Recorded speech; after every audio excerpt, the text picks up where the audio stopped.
ఇప్పటి వరకు ఎక్కిన ట్రైన్లలో తోసుకోకుండా రా నాయన, మీద పడతావే ఏంది, లేవమ్మా ఏంది కూర్చున్నావు అని ఇట్లనే విన్నా గానీ ఇట్లా మంచిగా ఆస్ట్రేలియాలో ట్రైన్ లో ఇంత ప్రశాంతంగా మంచిగా పాటలు వినుకుంటా పోతా అనుకోలేదు.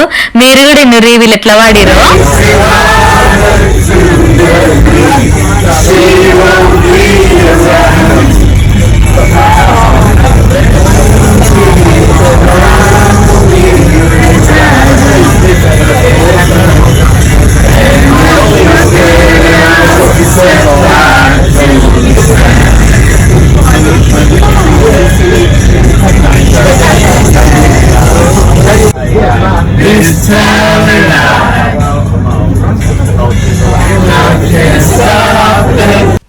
మస్తుంది కదా.